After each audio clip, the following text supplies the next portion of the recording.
felt healing. That was like life force for them. So they received it. They opened their heart and they just fed on it. They feasted on it.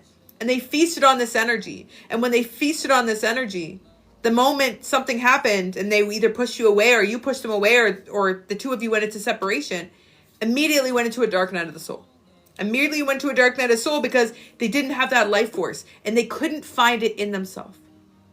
And I feel like their mission right now is to find that energy in themselves. Find that energy in themselves. Okay? When they find that energy in themselves and they can break down this guard here and they can create expectations in their life outside of you. This is somebody who will be on your level. I just don't see them on your level right now. But we don't look at things energetically like levels equal hierarchy.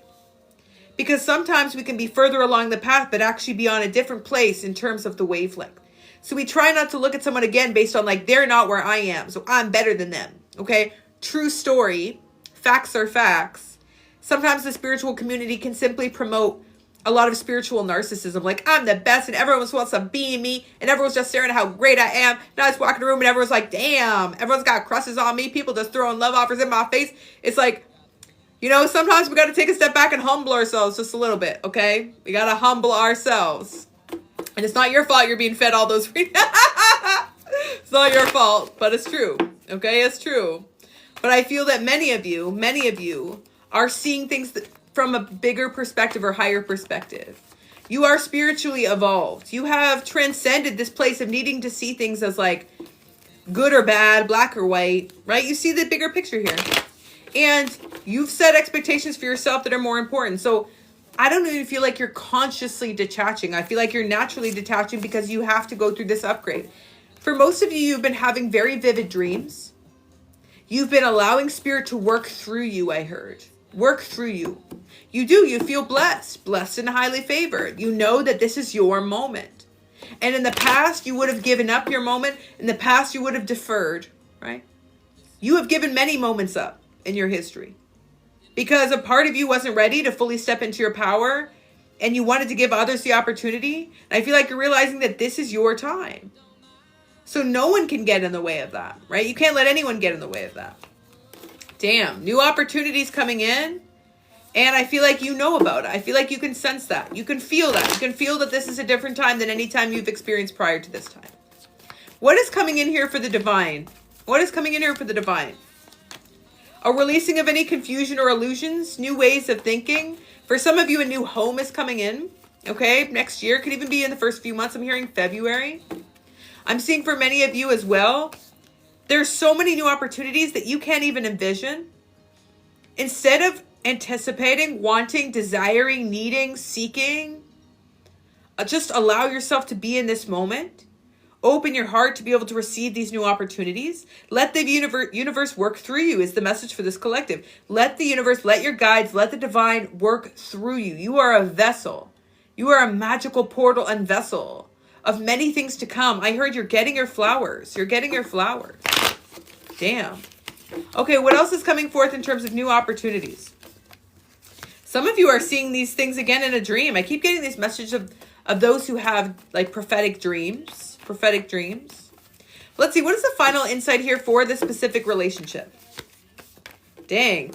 I feel that you're mirroring this person. Gerber daisies. You're mirroring this person. But it feels like right now what you're mirroring is almost on a different path or on a different plane. Okay? You both are being called to have courage, to step into your higher path. But where that higher path does not necessarily mean you're in the same valley or in the same vista. I see you stepping into a differing higher path at this time. I see you taking initiative here and ownership, having the courage and bravery to be able to claim these new beginnings that are yours. That's what I see for you. Okay? And I see this individual over here also having the courage to be able to just really, I heard confront themselves. Confront themselves. Confront who they are, what they want from their life, what they've been afraid of. So I feel like you both are seeding a higher path. It just looks like the higher path at this time is disconnected. Will they realign in the future path? What do we need to know? For many of you, the summertime is significant, okay? I'm specifically hearing June, July, especially if there's a birthday in June or July, okay? I'm hearing as well that there's an alignment in which you'll see each other without anticipating each other, or see each other without planning. You'll see each other in person, like some type of fated or destined meeting, a serendipitous reunion. Could be at a restaurant or in a public place. Once your higher self is fully activated on both sides. And I feel that leading up to this, you'll start to think about this person again. You'll start to feel connected to this person again. You'll start to feel that their presence is nurturing and not detached. You can feel the subtle differences in this person's energy. You can feel when this person shifts. You're always energetically connected. You'll always be energetically connected to this person. But what you'll feel is the difference, because the way you feel them now is you feel them to be cold, you feel them to be harsh, you feel a little bit of a guardedness. In the future, you're going to feel that warmth, that compassion, that receptivity, that conscious shift in their awareness and being ready for a higher level commitment. Any other advice for the collective currently connected to this individual they need to know? So trust in divine timing. I do see this collective reuniting with this energy. Okay, I do. I see that this is somebody that is supposed to be part of your higher path. Right now, this is somebody who's stuck in their fears. There are fears and limitations that are preventing them from being able to be the partner that is equivalent to you vibrationally. And in the past, I feel that you would have clung to this old version of self. I don't see you doing so anymore. I'm seeing you floating like a feather, right? It's floating like a feather in the sky. This is also air energy, Aquarius, Libra, Gemini. Floating like a feather and trusting where you land, trusting where the universe will lead you, trusting the changing tide and the direction of the wind. I heard it will get cold and then it will warm up. Again, that's the changing of the season. Trust the season that you're in. Trust the season that you're in. For those who are talking about third parties don't mean anything in this reading. I will say that overtly. Third parties do not mean anything. The reason why they don't mean anything is because any karmic relationship in any path is temporary, right? The word karmic is temporary, right?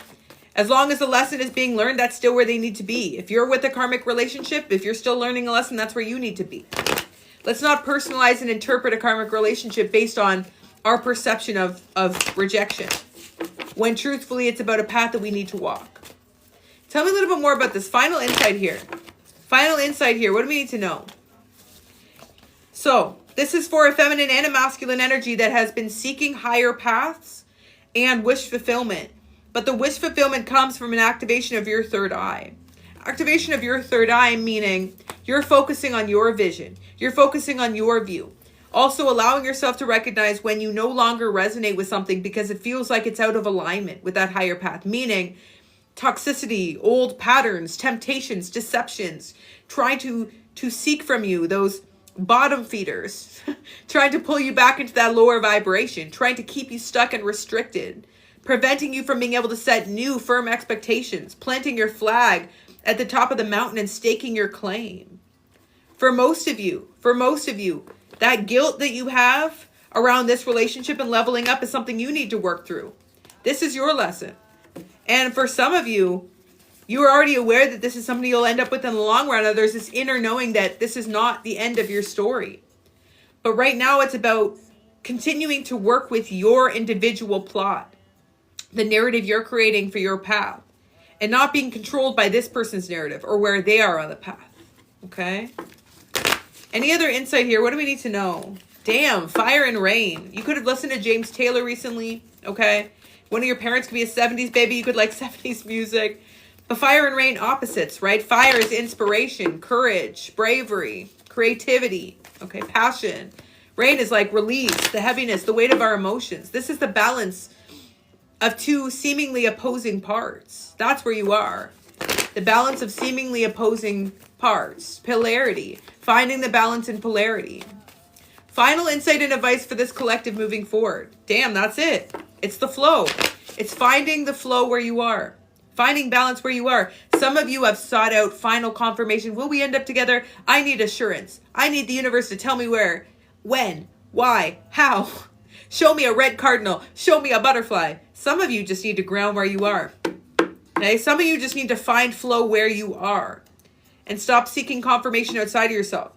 Stop asking the universe for something that you already know. You believe in yourself more than you believe in the universe. Believe in yourself. Believe in yourself. Believe where you are. Ground yourself. Be where you are. Luxuriate where you are. Accept it as a sum of all parts. Every moment that we have is multi-layered. There's joy, there's pain. At any singular moment, there are wars going on. There are new babies being born. There are blessings being had. There's pain being experienced. There's the loss of life. There's the beginning of new life. There is all things happening in a singular moment. We accept the moment in this moment as it is. We don't choose to editorialize it. We accept it as it is. And when we accept it as it is, we are able to be in a flow state. Final advice. Final advice, as we say. Okay. It's important to not identify with anyone else's karma, okay?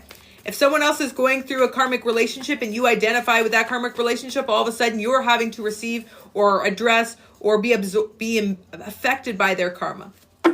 You will receive your karma as they will receive theirs. I feel in this moment it's more important for you to not be personalizing or interpreting or being affected by anyone else's karma. I feel for many of you, you just need to walk your higher path. Your higher path is now available to you, but you have to unburden yourself. You holding on to other people's karmic baggage is causing the burdens to be too heavy for you to move to your higher path. Say that one again. Listen to that one again. That's an important message. You holding on to other people's karmic lessons, stories, healing that they have to heal, opportunities for growth.